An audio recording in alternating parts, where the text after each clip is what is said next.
My name is Brenda Morgan, and we are going to do this presentation on stress management. And as I did last week, I have so much information here. We might not get through the whole thing. That's okay. We'll make another presentation. I'm just wondering, have any of you been feeling a little bit stressed or stretched thin? Of course, yeah. And have you noticed that the way that you think can help you live longer? The way that you think about that stress can help you live longer. We're going to talk today about that chronic stress as opposed to positive stress, things that help you grow and help you get stronger. Like when you exercise, right? When you exercise, you're working really hard and your cortisol is going up and your heart rate's going up, and that's good for you. It's a stress, but it's good for you. So we'll talk about the difference between that stress that makes you better and that chronic stress that a lot of times is in your head or how you perceive things. This is another important habit. Stress management is another important longevity habit, like we've been talking about all this month.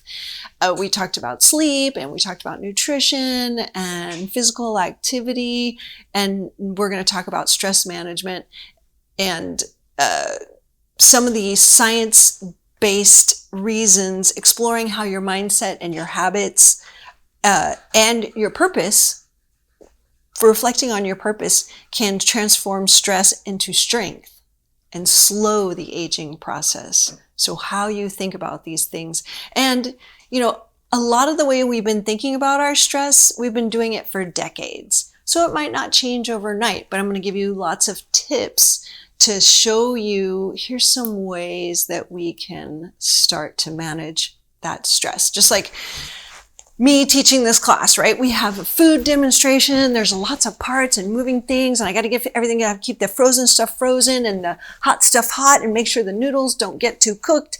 And there's a stress, right?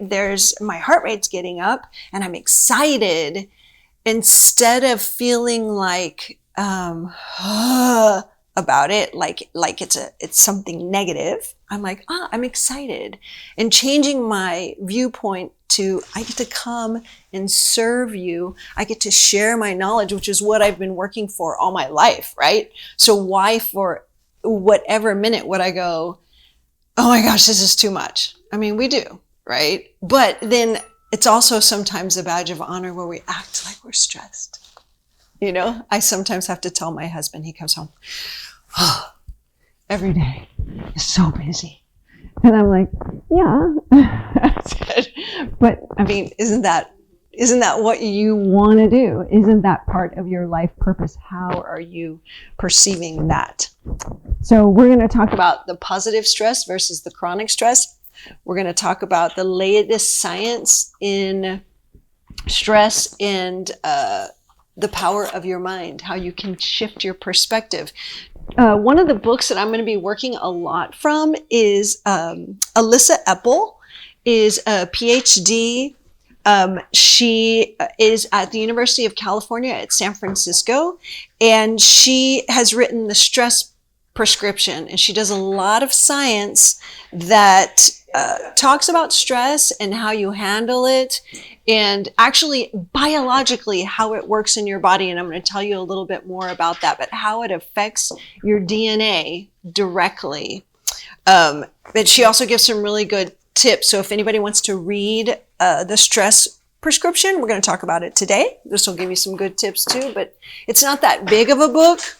So for those of you who might get a little bit intimidated by the sciencey stuff, this is the stress prescription. And there's always audiobooks too. We've talked about that in my New Braunfels class, where you can go onto the San Antonio Public Library. You can also get audiobooks. They have an app. Yeah, and it's free and it's instant if the book is available, which is wonderful. And some of us also have Audible, so you can listen to those things while you're exercising, which you're doing every day, right? Yes! While you're getting in your physical activity, even while you're driving too. You're driving, you're getting smarter. We're going to talk about how chronic stress is related to chronic disease. And that is just, there's so many research studies that are proving that that is the case. And even though we've grown up in a society that's like harder, work harder, work for 40 years in the dark, no, we have to take control over that stress and make it a conscious practice. If that is your job and that's what you're doing every single day, what am I going to make sure that I do every day in order to mitigate that stress? Am I going to do physical exercise? Am I going to meditate? Am I going to breathe? I found myself like coming over here, right? There's a lot of moving parts and getting everything together and rolling on my bags. But I find myself, even while I'm in those situations, taking deep, deep breaths and exhaling. Even though I'm running, I also am consciously taking those deep breaths because I know that's better for my body and that's better for my longevity. So we'll talk about those healthy ways to relieve stress and talking about why relationships are so important too. And also, anybody have trouble with emotional eating? This isn't confessional time, but a lot of us do. You feel stressed, and when you eat, that gives you some dopamine. It gives you comfort, like this chicken noodle soup that we're going to do today, which is perfect for the temperature outside, right? July, San Antonio, chicken noodle soup, that's what you want. But the reason I brought it to you is because you've also been wanting ideas for meals for one. And this one is like super easy and so delicious. And I will take complete credit for I created this recipe on my own. And it came out really well. A lot of times I'm like tweaking. And that's why sometimes you get a recipe that's like all done. And I go, no. Wait, that's a half a tablespoon instead of a tablespoon. But this one, I put it together and I was like, bam! Like Emerald Lagasse. Bam! It was done. So I hope you like it as much as I did and my family did. So for those of you at home and those of you who might not know me, my name is Brenda Morgan. I am a registered dietitian and a health coach nutritionist. I am also a personal trainer, so I'm the whole package. I have a company called A Health Warrior, and I've been serving divas and dudes since 2016. So almost got 10 years, getting pretty close, right? But I love you guys. And the Thrival organization keeps growing too, so I keep getting to meet new people. So come to the class, tell your friends, and let's learn together. So let's talk about stress management a little bit here. A certain amount of stress makes you stronger. We've already talked about that, right? Chronic stress without release can cause disease. So that chronic stress might come from a situation that you really don't have control over. There's a lot of things that you have the power to control, but there's might be some chronic stressors. Maybe there's family members involved that that situation is not going away, right? So what can you do to take care of yourself, to find that release? The breathing that we were just talking about. As a matter of fact, let's just take a minute here, because a lot of people sometimes are not aware of the stress that they're under, right? You could be working at this one job for a really long time, and you realize that you're walking around like this, right? No, I'm fine. Everything's fine. It's okay, right? No, like, okay.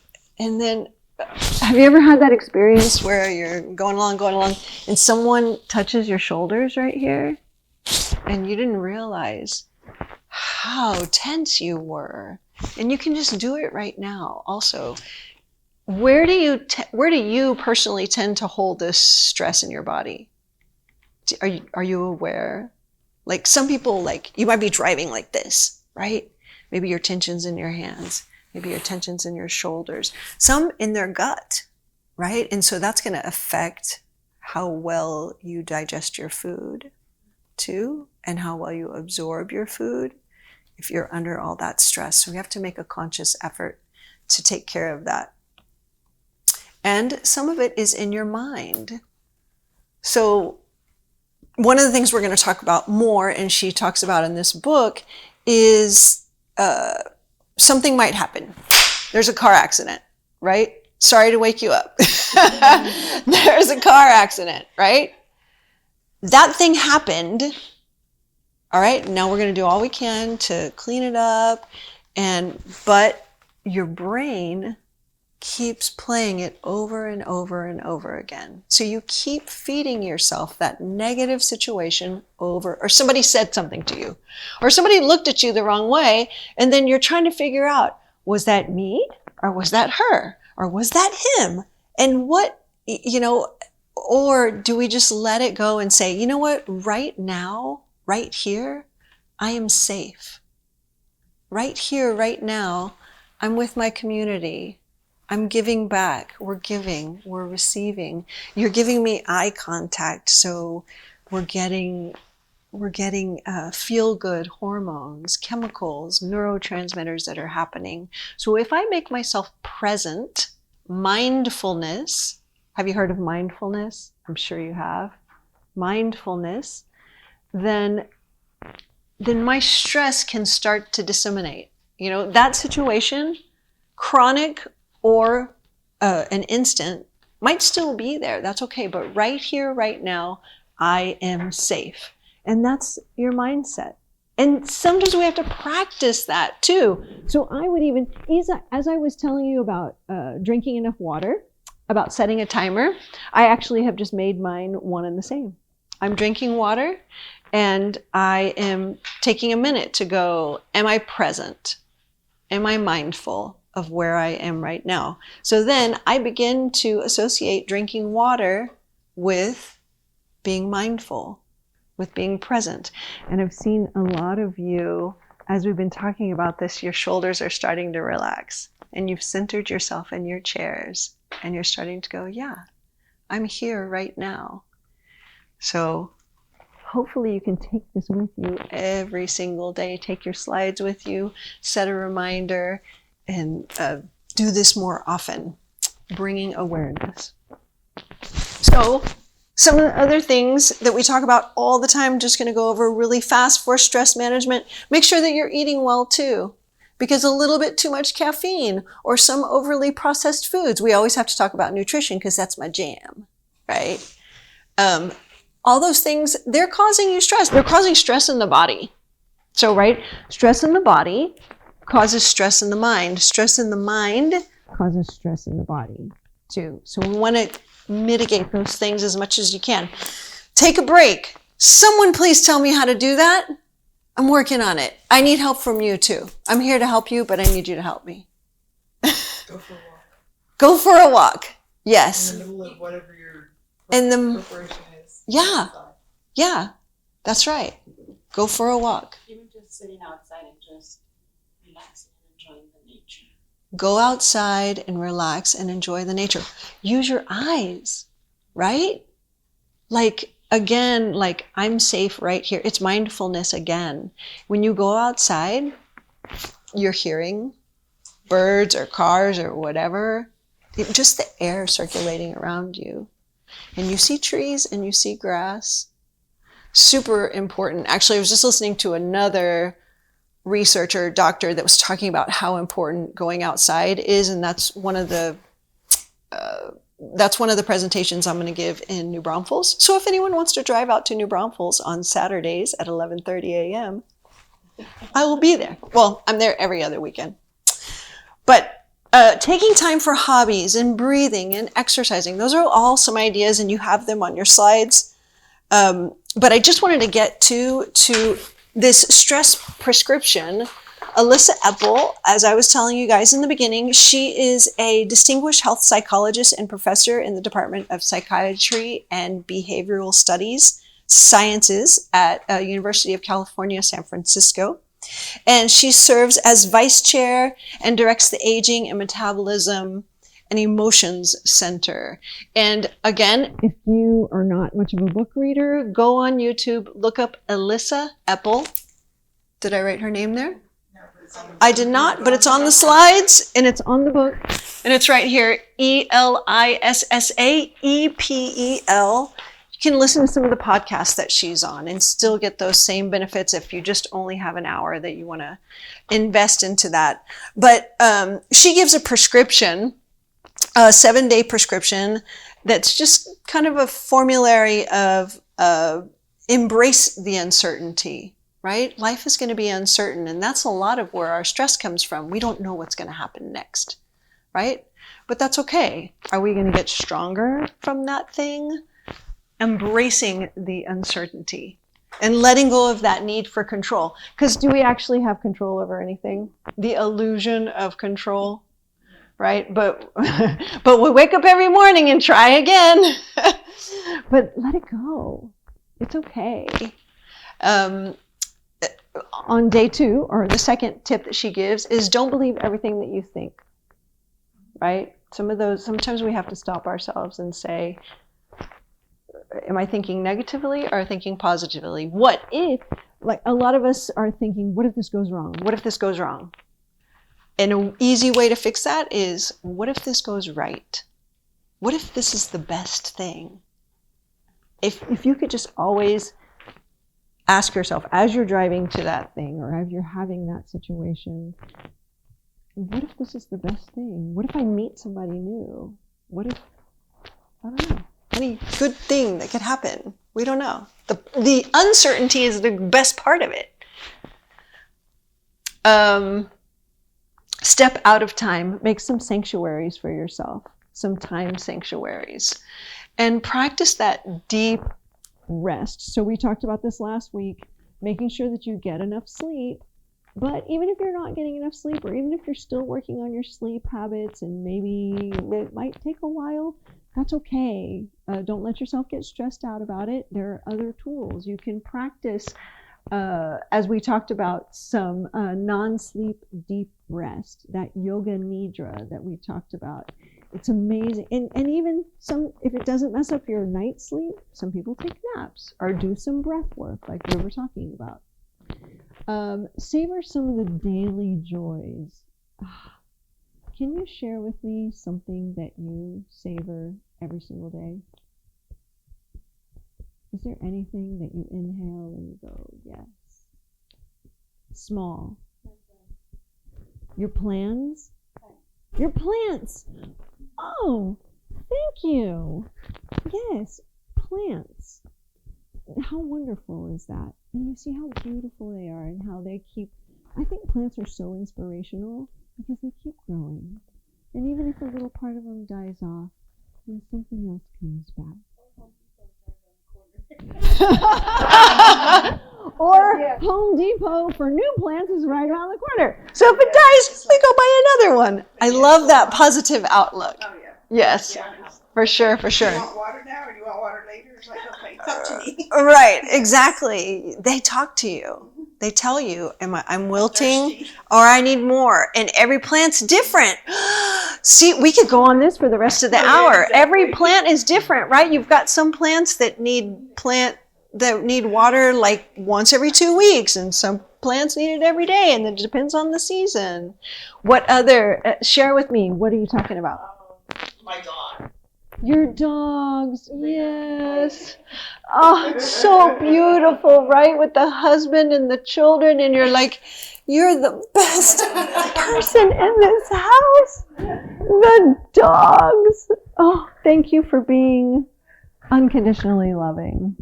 Yes, I love it. Anything else? Music. Yes. Yeah, I've created some on one of my apps. On Spotify, I was forgetting. Spotify, just different types of music. You have like playlists for what mood you're in. But music that I have from like specific songs that I have put in there to help me feel better. Specific songs to make you feel better. Yeah, yeah. Like I have one just set for Christian music in Spanish and English. And I have another one that's just for cancer survivors, how to get motivated. Oh, great. So you have a playlist for cancer survivors Getting motivated. So they more like a spoken one then, or is it still music? It's just Music for cancer survivors, but like motivational. Yeah, and then Christian songs in Spanish and in English. Yeah, to help yourself, like you know when you need it. Anyone else have any good ideas? A clean bed. Man, getting in bed at the end of the pillow, and I'm like, I am grateful for my sheets. I am grateful for my pillow. And then I know a lot of people like their morning warm beverage, whatever that might be, coffee or tea or something. Like, take the time to cherish those things. It's just, wow. There's gratitude, right? All these things are gratitude.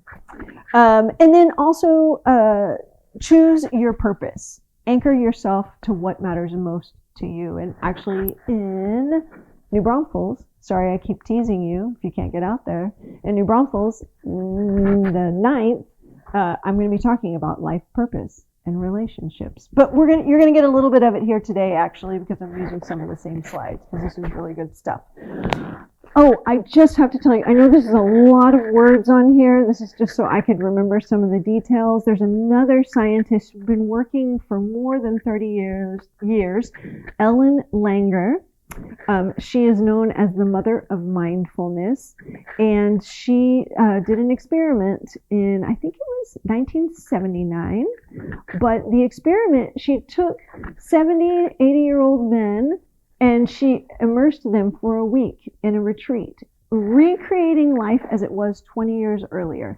So they filled the space of materials from 1959. Right? And they could only talk, and it's not, and they told them, don't imagine that it's 1959. It is 1959, and we're only going to speak about things that were happening when you were 50 and 60 years old. And they actually physically became younger, adopting a younger mindset. They walked more confidently, and they stood taller. For that week, especially by the end of the week, they became younger. They looked younger. They had more joint flexibility. Their posture was better. Their manual dexterity was better, which I don't know if you've noticed people in your life in their 70s, 80s, you start to lose some of that dexterity. Their hearing and their vision improved. Can I go to this retreat, please? I wish it still existed. I'm like, I will do this study again. Their memory and their cognition was better, putting themselves into that younger mindset. And even independent observers said that they looked younger. So like maybe when they got home, their family members or anybody else went, whoa, you look younger. So how can we do that for ourselves? Our beliefs about aging. Is there anyone else in here who feels like I'm 20? Right? Yeah, no, seriously. I'm in the grocery store and I'm like, yeah, I'm 20, aren't I? You were raising your hand? Yeah. Or actually, I'd rather be 30 because 20, that's a lot of. Yeah, everyone is like, yes. 30 is good. 28, 30, yeah, where you're starting to like come into your own. Though I have to say that 40 and end of 40 and beginning of 50 is awesome, because then you're just like, I don't care. I love that too. Exactly. Yeah, forget you. I'm going to do whatever I want to do. Yeah. It's awesome. It's awesome.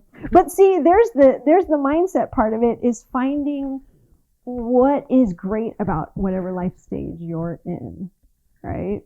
Even when we have health challenges.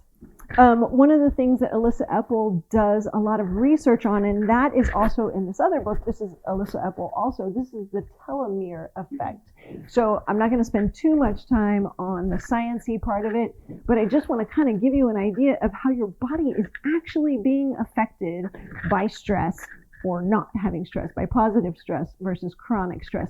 So this chronic stress, so this is a cell, and inside the cell is your DNA, right? You guys are kind of familiar with DNA. At the ends of the DNA, she kind of describes them as like shoelace caps, like, when you have a shoelace and you've got like the end of it where it's plasticky, the telomeres are like the ends of the shoelaces. As we get older, your telomeres start to get shorter. That's natural aging. But the more chronic stress that you're under, the earlier your telomeres will get short, right? And you can actually make your telomeres get longer. Like in that research study that I just told you about, that was done by Ellen Langer, but this one, Alyssa Epple, works with the telomeres, and those sorts of situations, you can actually make your telomeres get longer by how you eat, yes, by your physical activity and your mindset. Oh, and getting sleep. Sleep also. This is Alyssa Epple combined with Elizabeth Blackburn, who actually won a Nobel Prize for this. Yes. And this is actually a really good book. I recommend this to people because it looks like it's very sciencey, but it was written so well that it's digestible. Like you can get it, and it gives you like practical tips and things like that. And if it gets too sciencey, then you can just gloss over it and move on to the next word or whatever. But I really like the way that it's written. I actually recommend it to people that are not all into the science like I am. One of the things that I really like that Alyssa Epple presents is be like the lion instead of like the mouse. So it's the chronic stress as opposed to that positive stress.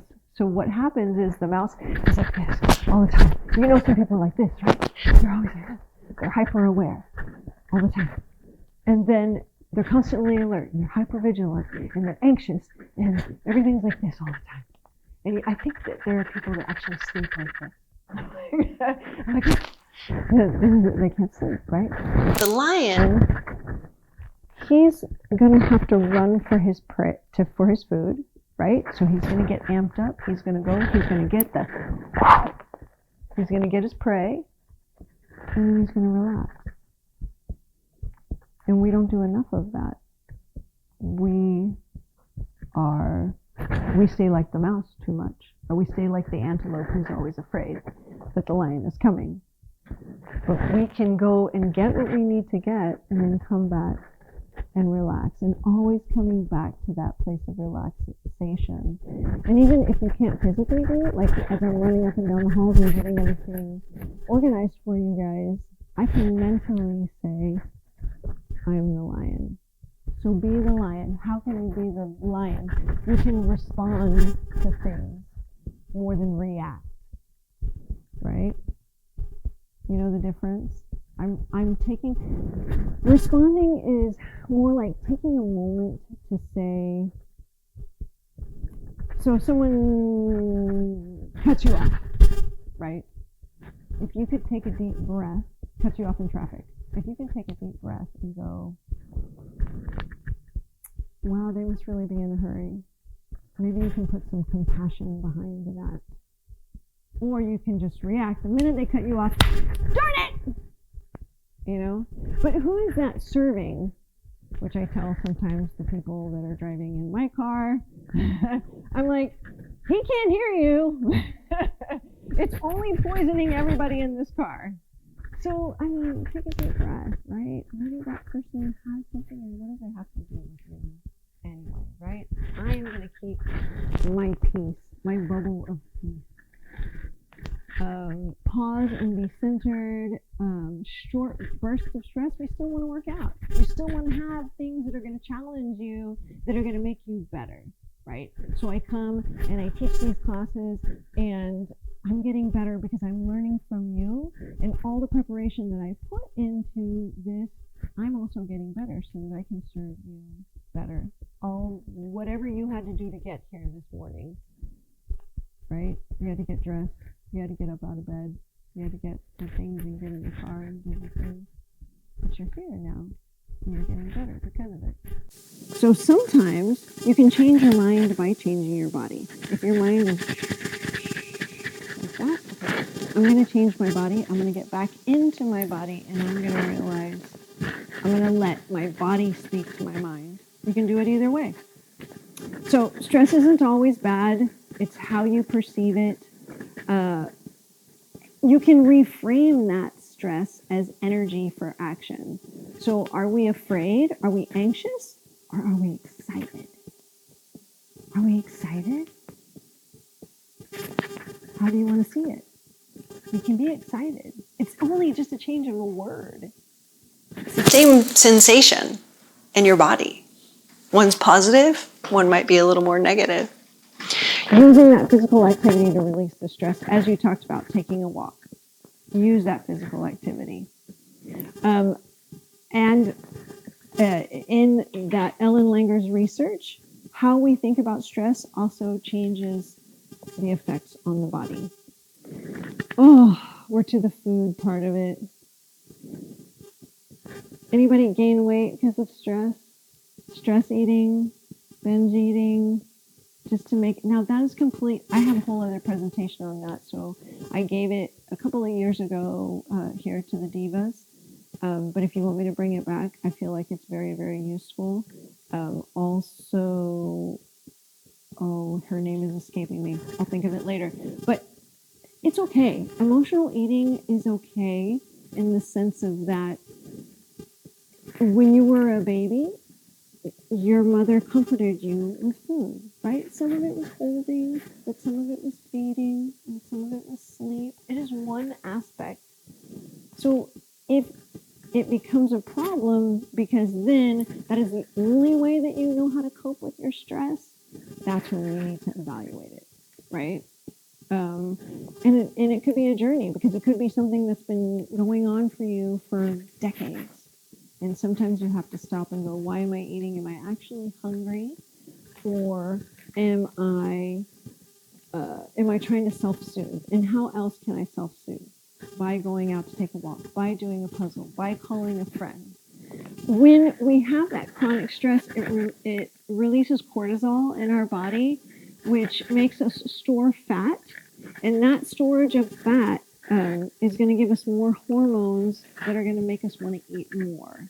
So it's kind of like this spiral where the more fat you have, the more your body's going to tell you you're hungry.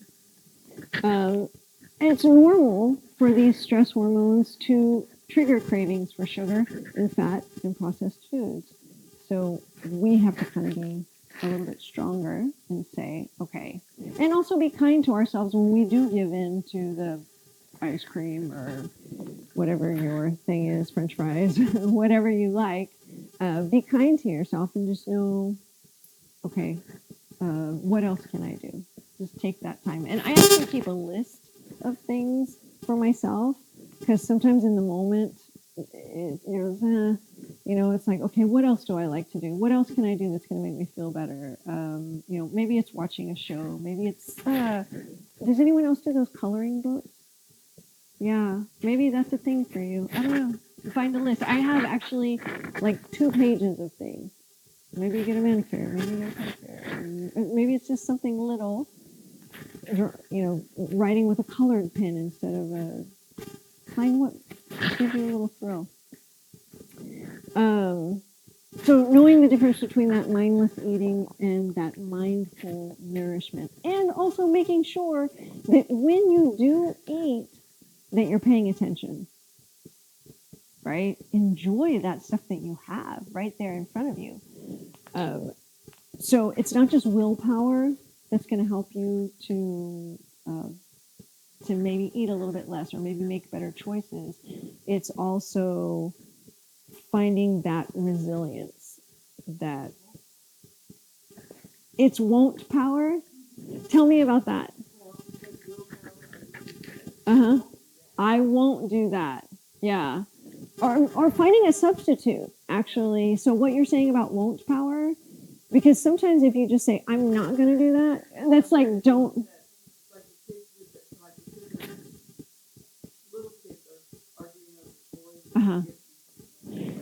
Yes, little kids are arguing over a toy and you give them something else to play with.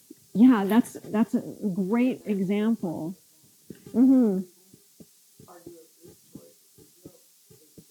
Sure. Redirecting.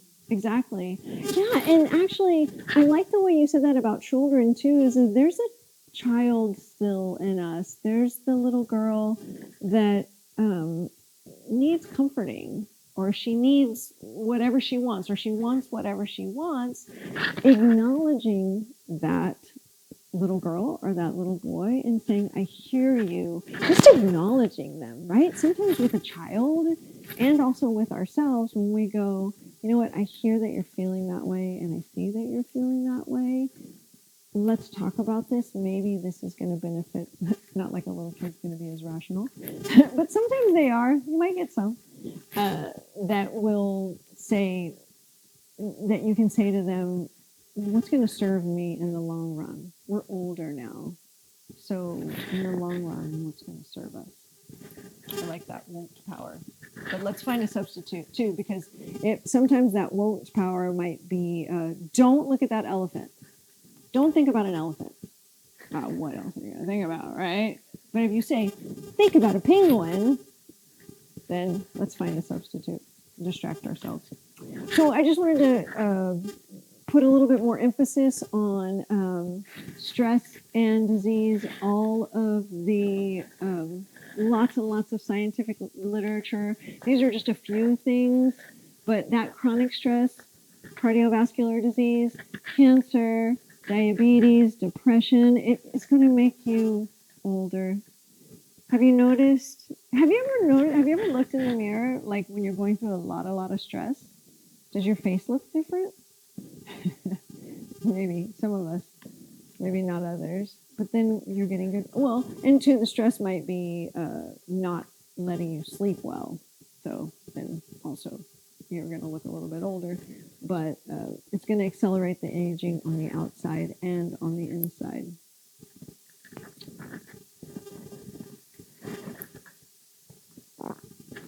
Relationships. So a lot of the research talks about how loneliness, especially as we get older. I know some of you are asking for meals for one. You're living by yourself, and to me that sounds awesome. It is. See, I'm getting a lot of agreement here. But it depends. You know, some people really are social and they really need to be with someone. Or maybe it's just, you know, whatever stage of life you're in. But if you're living alone and you're happy with that, God bless. That's awesome. But if you're feeling loneliness, that is a chronic stressor. Now, you can live alone and you can go out and you can come to our Diva classes and you can have your family time and you can have your connection to community and you can go out and serve your purpose and you can volunteer and you can do all those things. And then you get filled. You're not lonely, right? And then you go home to your sanctuary and you have peace. Can you tell me more about that? So wonderful. Say it again. Much needed for me. It's much needed. Yeah, for sure. And everybody's different. But knowing what your mindset is and what works best for you, having that social connection is your longevity booster. And it buffers us from stress. So find your people. See, that's the thing too, is you might be surrounded by people, but you're lonely because you haven't found the people that you connect with, that you have something in common with, that feed you and you feed them.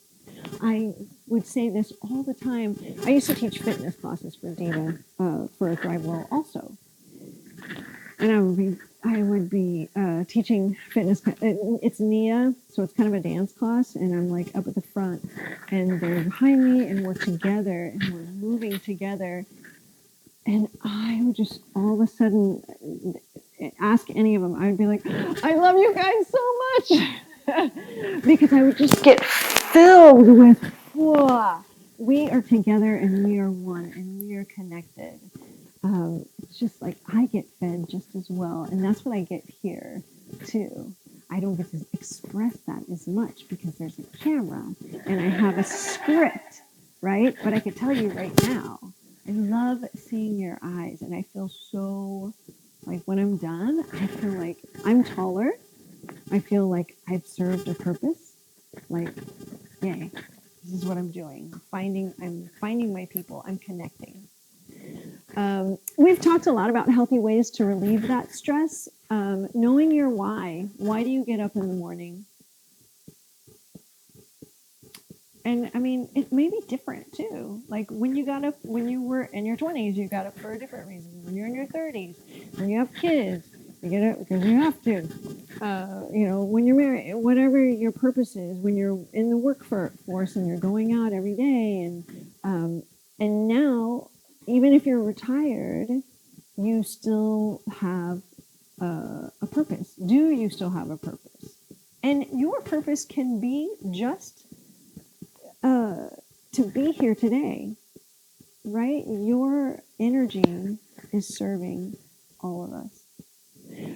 Getting in that daily movement and those walks, mindful breathing, short meditations. We talked about all of this. Just as a little recap. Oh, yay, meals for one. So now we're going to talk about food. Yay! So I just wanted to bring back one of the slides that I used before when we did our meals for one at the beginning of the month. Just talking about planning and how having those meals for one can help to save you time and have less food, or planning, making sure that you plan those things. And so when you're making a pot of brown rice, and these could be meals for two also, because even then you want to be judicious about how you're spending. Making that pot of rice, you can put it in a spicy tuna bowl like we had at the beginning of the month. You can make it a base for a Buddha bowl. You can do a plate of chicken and rice and broccoli, and you can make, like we're making today, that chicken soup. You can make chicken rice soup. We're going to make chicken noodle soup today. It's super easy. You can even make rice pudding with it. Some ideas. Another awesome, the list goes on forever. I don't know if you can tell with the pixelation how beautiful this chicken is. But those rotisserie chickens, does anyone ever buy those? So many, you can make so many things with it. I mean, you can just top a big salad, like make a big green salad, put that on there. You can make chicken enchiladas. You can make pasta with marinara or pesto sauce. I just made broccoli rice chicken casserole, a healthy version for my family. It was so good. I did it with rotisserie chicken. You can make quesadillas. You can make a chicken pot pie, because you can even buy like that pre-made dough if you want have pie dough. You can make a chicken salad sandwich. And then today we're going to make a really easy chicken noodle soup. So easy. Super, super easy. And, oh, actually, you know what? We have someone, can I say your name? Rosie is going to actually serve you guys. So while we're talking about the recipe, she is going to like fill up the bowls for you and let you taste it, and you tell me what you think. But this is so easy, and I'm going to give you some other tips also. So all it is 2 cups of chicken broth. Now, this is a quart. A quart is 4 cups. If you don't ever think that you're going to use the other half, does that ever happen to you? You get some chicken broth and then it's still in the back of the refrigerator. I forgot that was there. Yeah. So chicken broths are really useful to have, something you should always have, not should. That is very useful to have in your pantry all the time. It's not perishable. It's a good thing to have around. But if you're doing meals for one, they also sell these are only a cup each, right? It might cost a little bit more, right? But then that way you don't throw half away. Exactly. So we're going to do 2 cups of chicken broth. We're going to put this in, and you can make this all in one pot too, which is so awesome. So I'm going to do 1 cup. I'm going to do 2 cups. Yes, you guys are going to get to try that while I'm making the pot for tonight. We have a 6 o'clock class also. So I'll serve them this. So then what you're going to do with this is you're going to get this up to a boil. And once it comes up to a boil, you're going to put in a half a cup of dried noodles, whatever variety you like. So I really like to use whole wheat, which means it's going to take a couple more minutes. I just wrote on there in the instructions to once it, oh, you know what, let's do this a different way. While it's heating up, you can put in your spices, or just making this faster and more efficient, right? So we're going to have a teaspoon of garlic powder. Does anyone else love garlic powder as much as I do? Oh my gosh. Every morning I have to smell it. Oh, it's wonderful. So garlic powder, while it's so it's heating up here. We're just making this efficient and making it fast. Then we're going to do 1 teaspoon, and you're going to start to memorize this because it's so easy. It's 1 teaspoon, 1 teaspoon, 1 teaspoon. So a teaspoon of, this is minced onion, dried minced onion. If you want me to pass any of these around, I can.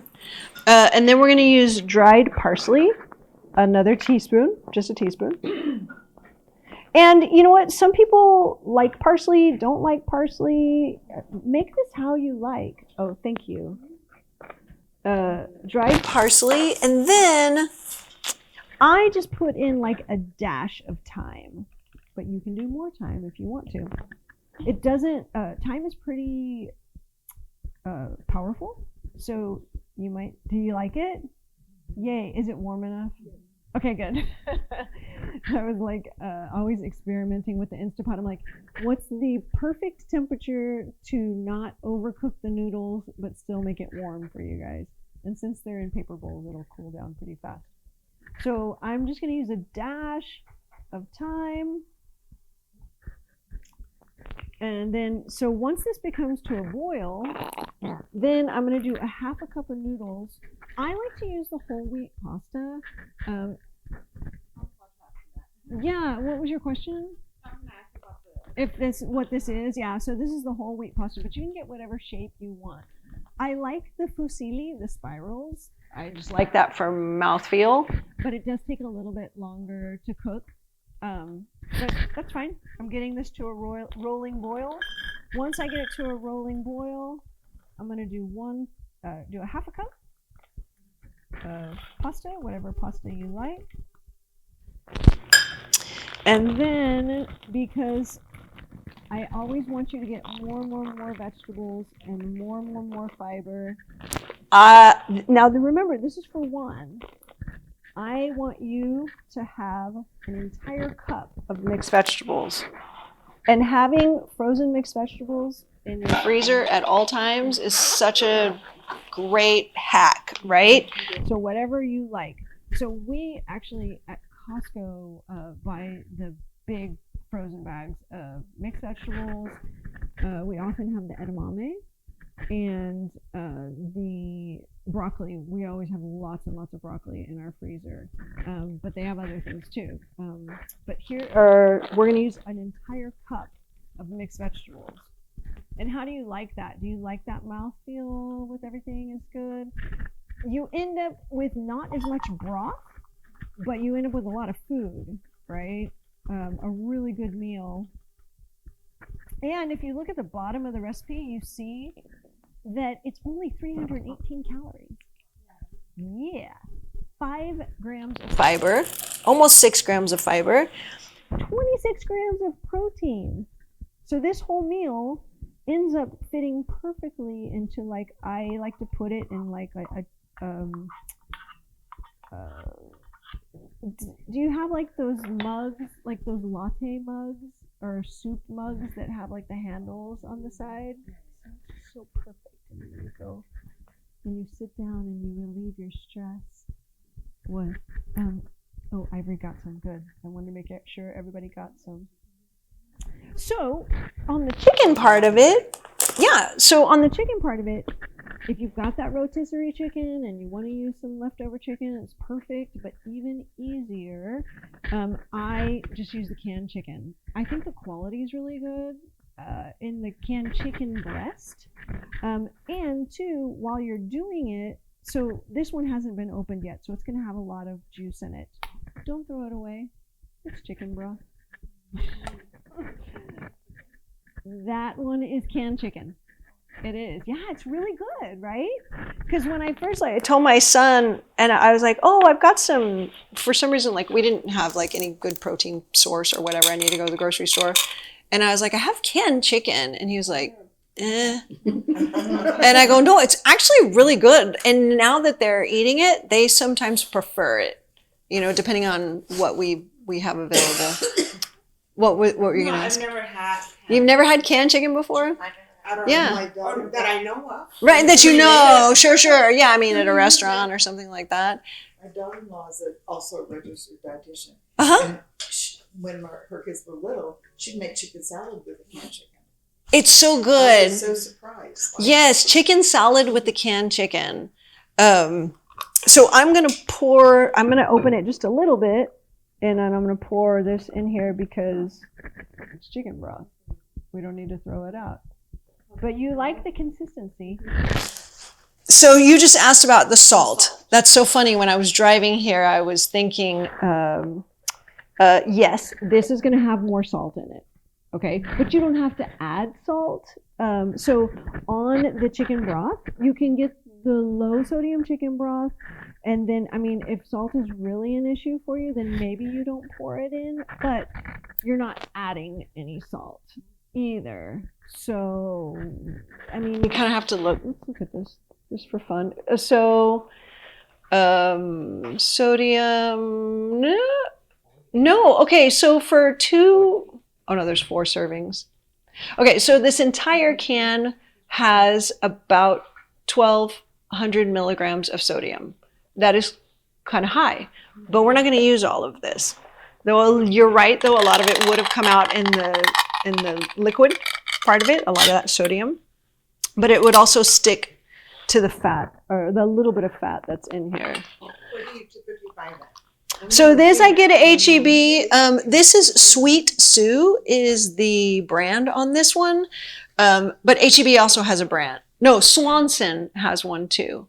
And there's also an HEB one, but I don't know if I've bought that before. I've seen it, but I don't think I've bought it. So Sweet Sue and Swanson are 2 of the ones that I know are good. Oh, you know what? Before you guys got here, and let me just finish this part. So we're going to put a half a cup of chicken in here. After we drained it, we're going to put in a half a cup of chicken, and that is going to give you lots of awesome protein. And you guys like the flavor? I was so excited. No tweaking on this one. You actually got the clean recipe. I got it right the first time. That comes with experience. I'm very proud of myself. All right, so here we go. There was so much love in it, you have no idea. Yes, and I actually have to give a shout out to my daughter because she's the reason why you're getting this today, because I had, from the library, I had a stack of meals for one book, and I'm going through them all, and I'm like, it has to be easy, like a 5-ingredient, like a super easy recipe. And then it was like last week or 2 weeks ago, I was trying to put this all together, and she goes, do we have chicken, or can I make some chicken noodle soup, or do we have? And I was like, yeah, exactly, ding. I was like, that's what we're gonna have. Because I was trying to tell her, and I said, well, we don't have any. I said, but we have this, and we have this. I said, let me show you what I do. And then I was like, let me show them what I do. Yeah. I'm like, here's your chicken, here's your pasta, here's your chicken broth, here's your vegetables. So that is it. That is so super easy. Just follow the directions. I would let the vegetables come back up to a boil after I put them in, because they were probably frozen. So you'll want to get that going again. And I just add the chicken last and get it all warmed up. Before we finish, I want to let you know that some people have asked me, I get a lot of questions about protein powders, and so I've actually created a page that is the handheld protein drinks, the powdered protein drinks, And also now I'm getting questions about collagen. So I brought you guys some samples. They're in the back there. If you want to take a little sleeve for yourself and try. But there's also some coupons for Orgain specifically, but there's other brands. So I made like a little page. If anybody ever wants to talk to me about those, they have questions about it. I just kind of made a page of, oh, these are some ones that I know that are good. There's lots of good ones out there. Collagen. So collagen, depends on what type you get, but it can be good for your joints, to keep your joints. Yeah, I know. See, I was like, I know I'm talking to the right crowd here. So for your joints, for your skin. So when we start to get wrinkles and stuff like that, it's because collagen is breaking down. And so actually having collagen helps with your skin appearance, helps with your joints. But I mean, collagen actually is the thing that basically holds you together, and it's and it's also a good protein source. So anyway, if you guys want to try that, thank you so much for coming today and enjoying, and thank you, Rosie, for your help. Yes. No? I have an Instagram. I don't use it that often. I'm trying to build that up right now. And my website, I'm halfway through creating it. All the pieces and pages are there, but I've got my son going to college and my daughter going to college and this, and I'm the chairman of the senior committee at his school, and so I'm just chipping away at it. Yeah. It's good stress. I mean, it's what I want to do, right? Because everybody's going off, and I'm like, okay, last year I'm going to do everything for them. So yeah, take one of my cards. You can always call me if you have questions. What is your Instagram? A Health Warrior. Yeah, that's my Instagram. Have a wonderful day.